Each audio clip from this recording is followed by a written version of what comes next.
તો ચર્ચામાં આપણી સાથે વધુ જોડાઈ ગયા છે ઓલ ગુજરાત વાલી મંડળના નરેશભાઈ શાહ. આપણે તેમની સાથે આ મુદ્દે ચર્ચા કરીશું. નરેશભાઈ, જે પ્રકારે આ સમગ્ર કૌભાંડ સામે આવ્યું છે, સવારથી મંતવ્ય ન્યૂઝ આ કૌભાંડને ચલાવી રહ્યું છે, સ્ટિંગ ઓપરેશન્સ બતાવી રહ્યું છે, જેમાં તમામ પુરાવા સાથે આ પર્દાફાશ કરવામાં આવ્યો છે. તેમ છતાં હાલ જ આપણે જે જોયું કે અમારા સંવાદદાતા જોડે જે એલન ઇન્સ્ટિટ્યૂટના જે કોઈ બી સંચાલક હતા તે અત્યારે રીતસરની દાદાગીરી કરી રહ્યા હતા. શું કહેશો આ કૌભાંડને લઈને? ચોક્કસ ગુજરાતમાં છેલ્લા 20 વર્ષથી શિક્ષણની અંદર વિદ્યાર્થીઓને સમગ્ર ગુજરાતની સ્કૂલો જે રીતે બાળક સ્કૂલમાં પગ મૂક્યું અને એની પાસેથી 50,000થી માંડીને 50,000 મિનિમમ ફી થઈ ગઈ છે. 50,000થી નીચે કોઈ સ્કૂલમાં ફી નથી. એની ઉપરથી 2 લાખ 5 લાખ રિવર સાઇડ અમદાવાદની સ્કૂલની 5 લાખ રૂપિયા. તમામ સ્કૂલોએ FRC જે આવી 2017થી એના પછી આપણને એવું લાગતું હતું કે 15, 25 અને 30 જે ક્રાઇટેરિયા બાંધ્યો છે અને એનાથી ફી વધશે નહીં, પણ આજે 2-2 લાખ 5-5 લાખ રૂપિયા ફીઓ વધી ગઈ.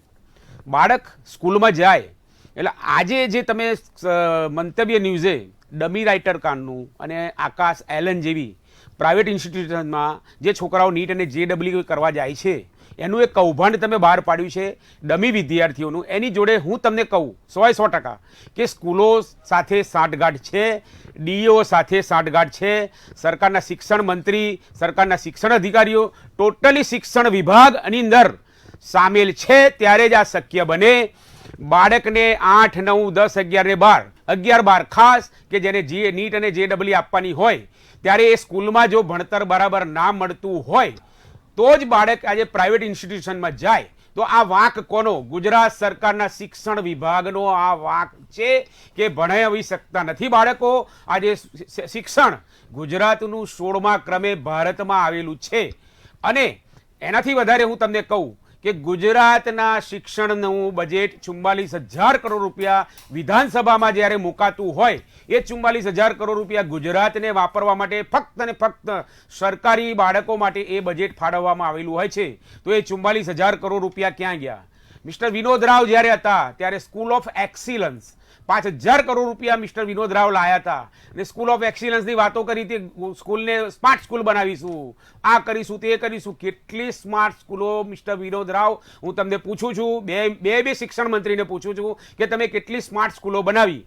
જો શિક્ષણ સરકાર નથી આપી શકતી માટે જ બાળકો આ પ્રાઇવેટ ઇન્સ્ટિટ્યુશનમાં જાય છે. હવે વાત કરું કે આકાશ અને એલનની, તો એ લોકોનું આજે પૂરા ભારતમાં ષડયંત્ર જે રચાયું છે શિક્ષણનું અને બાળકોને લૂંટવાનું JEE ને નીટના નામે 40,000 કરોડ રૂપિયા, કેટલા? 40,000 કરોડ રૂપિયા વર્ષે આ લોકો કમાય છે. અને સ્કૂલોને, DOને, સરકારી અધિકારીઓને આ બધું જ અંડરકટ ટેબલ રૂપિયા આપીને આ ષડયંત્ર ચાલે છે. એક બાળકના 2 લાખ રૂપિયા અને સાથે બાળકની જે ફી હોય એ બાદ કરી આલવાની. તમે સમજો કે નીટ એ કોર્સ છે. હવે 2 લાખ રૂપિયા ફી આજે એલન આકાશ લે તો પૂરા ગુજરાતમાં શું સરકાર પાસે ઇન્કમ ટેક્સ, સેલ ટેક્સ કે એમનો સેસ ટેક્સ, એજ્યુકેશન સેસ શું આ લોકો ભરતા હશે? આજે તમે એની બિલ્ડિંગ તમે બતાવી, 10 કરોડ રૂપિયાની બિલ્ડિંગ એક આકાશની છે. તો એ પૈસા કમાયા ક્યાંથી, આયા ક્યાંથી? સરકારનું ધ્યાન નથી કે આવા પ્રાઇવેટ ઇન્સ્ટિટ્યુશનો ખડા થાય છે તો એની સામે ઇન્ક્વાયરીઓ કરવાની. સ્કૂલોની અંદર આજે હાજરી જે પૂરવામાં આવે છે એ શિક્ષકો પોતે હાજરી પૂરી દેતા હોય છે બાળકની અને પછી કહે કે તમે જાઓ. તો મારે મંતવ્યનું માધ્યમથી સરકારને ના બુદ્ધિ હોય તો હું આપું કે તમે ઇમ્પ્રેશન હવે સ્કૂલમાં રાખો અને એની હાજરી ડાયરેક્ટ દર કલાકે ડાયરેક્ટ ઈમેલથી તમે DOને મૂકો. એટલે DOને હાજરી ખબર પડે કે બાળક કેટલું હાજરી અત્યારે પોતાની સ્કૂલમાં આપી રહ્યું છે. કારણ કે આ એક વસ્તુ, આ તમામ જવાબદારી તમને કહું કે હિરલબેન આ DOની છે, DOની સરકારી અધિકારીઓની છે, DOની એજ્યુકેશન ઇન્સ્પેક્શનની છે. એજ્યુકેશન ઇન્સ્પેક્ટરને સ્કૂલમાં ધ્યાન રાખવાનું હોય છે. ઇન્ક્વાયરી કે સવારે આટલો બધો 2-2 લાખ રૂપિયા એજ્યુકેશન ઇન્સ્પેક્ટરો જે પગાર લે છે એ શેનો લે છે પગાર? એને ધ્યાન રાખો. અને આજે તમે સરકારી ઓફિસમાં એસીમાં બેસી રહો છો. આજે DO સાહેબ જ્યારે જવું તો અમારા ફોન વાલી મંડળના ઉઠાવે નહીં. આજે તાજેતરમાં જ એક દાખલો આપું કે અમદાવાદ ગ્રામ્યના DO બિચારા બેન હતા, એટલા ઈમાનદાર બેન હતા. એમણે આજે બાળકોનું કામ કર્યું તો આજે એમને બદલી કરી નાખવામાં આવી. હમણાં અઠવાડિયા પહેલા જ એમની અમદાવાદ DO ગ્રામ્યની બદલી કરવામાં આવી. એટલે સરકાર સારા અધિકારીઓને ટકવા દેતી નથી. જે શાળાઓનું સાંભળે, આવા આકાશ અને એલનના જે ઇન્સ્ટિટ્યુશનનો જે અંડર ટેબલ પૈસા આપે, અંડર ટેબલ કામ કરે, પ્રેઝન્ટો આપે, એવા લોકોનું જે અધિકારીઓ કામ કરે એવા લોકોને ટકવા માટે આ સરકારના અધિકારીઓ કામ કરતા હોય છે. બીજું મારે તમને એ કહેવું છે કે આ જે ટેક્સની વાત થાય છે એમાં 2002 ટ્યુશન અધિનિયમ એક્ટ એ આરટી અંદર જોગવાઈ માટે આવેલો છે. તો આ 2002નો ટ્યુશન અધિનિયમ એક્ટનો હજુ સુધી અમલ કેમ ના થયો ગુજરાતમાં? ટ્યુશનો એટલા બધા વધતા થઈ જાય છે.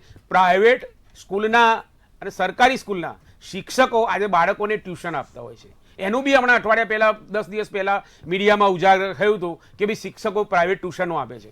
આ બધું જ સરકારને ખ્યાલ નહીં હોય. આ બે શિક્ષણ મંત્રીઓ કુમાર ડિંડોર સાહેબ અને પાનસેરિયા સાહેબ એ બે એસીની બહાર નીકળતા જ નથી. મેં ક્યારે કોઈ સ્કૂલની વિઝિટ જોઈ નથી. આજે હું 2007થી વાલી મંડળ ચલાવું છું. એક પણ દિવસ વાલી મંડળની મિટિંગ આ બે શિક્ષણ મંત્રીઓ બોલાવી હોય અથવા તો સંમેલન સમિતિ કોઈ બોલાવી હોય શિક્ષકોની, પ્રિન્સિપાલોની કે વાલી મંડળોની એજ્યુકેશન માટે, એક પણ આજે શિક્ષણની મિટિંગ કોઈ પણ ગાંધીનગરમાં બોલાવી કે અમદાવાદમાં બોલાવી આવી નથી. આ ડીઓ સાહેબની ફરજ છે કે અમદાવાદની બધા ડીઓ જેટલા બી આવેલા છે એમણે બી એક સમિતિ બોલાવી જોઈએ શિક્ષણની કે ભાઈ વાલી મંડળને બોલાવો, સ્કૂલને બોલાવો, પ્રિન્સિપલોને બોલાવો અને ક્યાં તકલીફ છે. અમારા લેટરો જે અમે આપીએ છીએ એ લેટરો 4-4 મહિને સરકારમાં પડ્યા રહે છે. કોઈ એની અસર થતી નથી. ડીઓને બી અમે ઘણા લેટરો આપ્યા. તાજેતરમાં 4 દિવસ પહેલા જ મેં એક લેટર આપ્યો કે ભાઈ સેન્ટ ઝેવિયર સ્કૂલ નવરંગપુરામાં એક દુકાન ઊભી કરી છે સ્ટેશનરીની સ્કૂલની અંદર અને તમે દૂર કરો.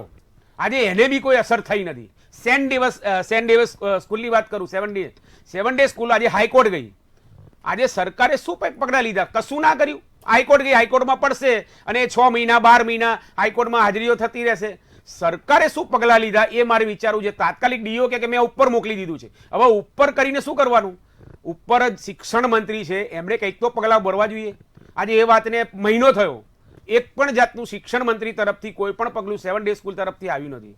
એટલે આ સમગ્ર કૌભાંડ શિક્ષણનું આજે અમદાવાદ ને સમગ્ર ગુજરાતમાં જોઈએ તો પ્રાઇવેટ શાળાઓ સાથે આવા પ્રાઇવેટ ઇન્સ્ટિટ્યુશન અને પીજી, સૌથી મોટી વાત કરું, ગુજરાતમાં અત્યારે પીજીનું એટલું બધું વ્યાપ વધી ગયો છે કે પીજીના છોકરાઓ પણ તમે જુઓ નીચે પોતાની પીજીના નીચે એટલું બધું ખરાબ ડ્રગ્સ, દારૂ, આ તે બધી વસ્તુનું અમદાવાદમાં પીજીના વિદ્યાર્થીઓમાં એટલું બધું આ ષડયંત્ર વચ્ચી રહ્યું છે.